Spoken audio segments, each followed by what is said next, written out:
each and every essay. So here we are in essay 3. I want you, before you work through this lesson with your students, to make sure they have practiced sorting their Annie again. Very important. They need to have sorted that Annie, thought about their ideas in groups so that they can think through their sides. Are they taking the affirmative position? Are they going to take the negative? And then how are they going to support that? I can't stress enough, that is really important. Don't jump the gun on this lesson of arrangement. Your students need that information decided before they start moving on, because we're going to be talking today in this session about the introduction. You don't want to be making decisions about your introduction until you've already clarified in your own mind what your thesis and your proofs are. You want to have your argument pretty well established before you start making decisions on how you're going to be presenting that argument at the very opening to your audience. So your students have their Annie, they have it sorted. Now you're ready to start helping them to think more specifically about the introduction. Remember, they have an introduction already. In essay number 1 and 2, we've been working on that foundational structure so that that introduction has been there.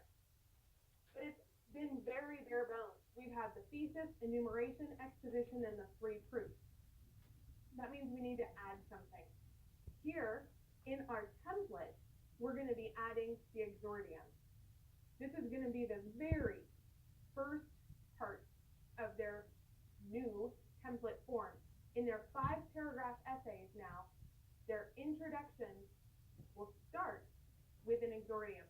What's an exordium? We keep coming back to these terms that your students might not be familiar with, but you're going to be building their classical rhetoric vocabulary throughout this program.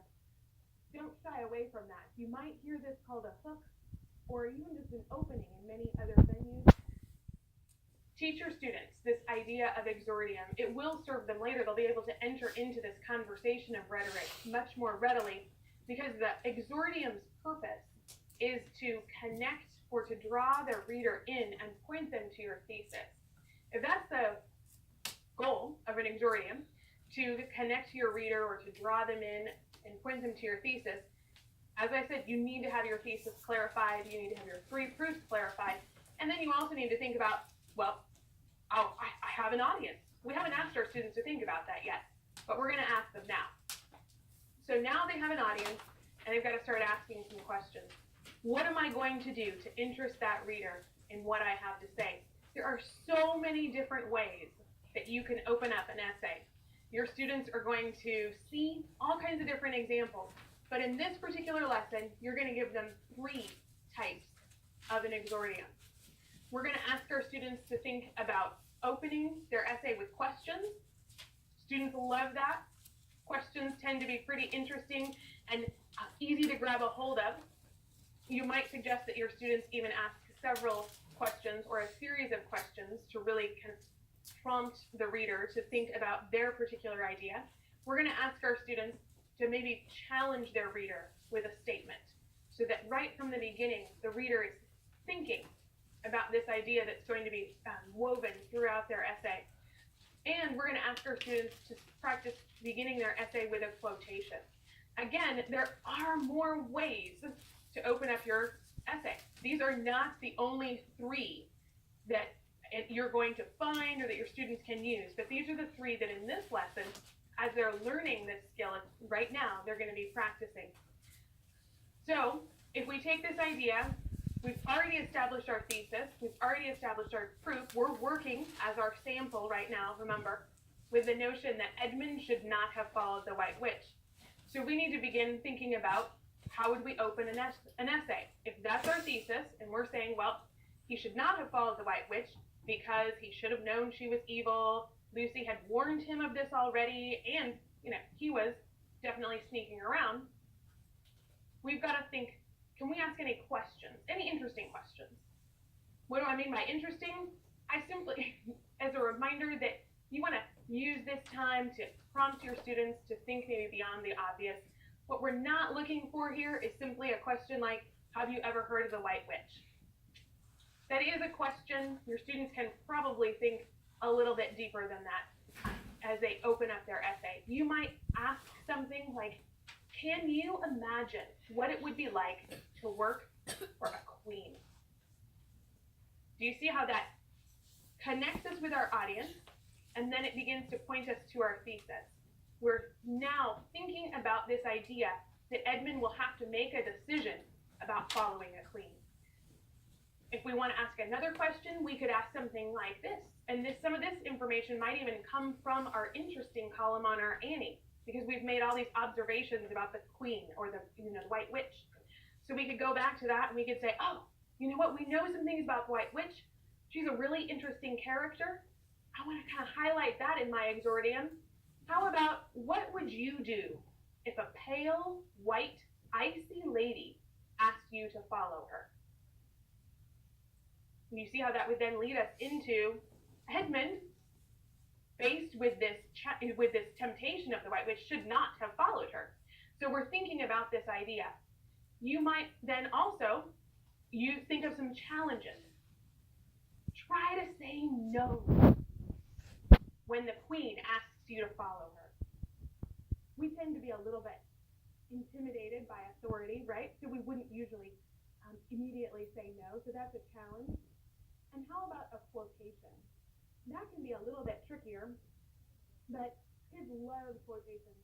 This can be a great place to pull in a Bible verse if they want to. It can be a quotation from their story. It can be something famous that points them to their idea. But all of these three tools are going to be very simple on the one hand for your students to practice. They're going to have a worksheet. We're going to ask them to come up with several questions, several challenges, and one or two quotations.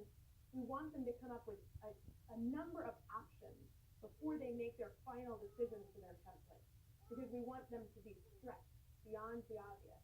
But again, remember, in arrangement, in this lesson, you have taught them first a new part. So you're teaching them the idea of an exordium. You're showing them that this is what draws the reader in and points to the thesis. You're giving them 3 clear ways to practice with this exordium. And then we're still going back to that idea of the worksheet and the template. So after your students have learned and practiced, there's a worksheet in the workbook so that they can actually write out several different exordia. They're going to write those out. Then they're going to go to the worksheet. The worksheet guides us through the order of thinking, meaning they're going to start with their thesis, proof, conclusion, and at the very end of the worksheet is when they're going to start writing out or outlining their exordium.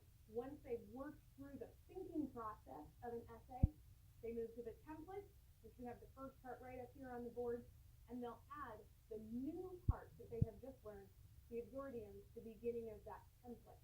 The students are still going to write out all the key words in a complete outline or template form as you've been teaching them so far. And they're going to get in this habit of going through each canon mindfully so that the writing process is more distinct and understandable. We haven't even gotten to elocution yet. We're not to the point of writing, but look at how much work is already done and figured out. That gives your students a lot of confidence. And they're far more prepared to going into the elocution or the actual writing of what is now a 5-paragraph essay, because you've given them so many tools to use in invention and arrangement to this point. So take some time, enjoy finding creative ways to open up your essay, and be ready to write in our next session.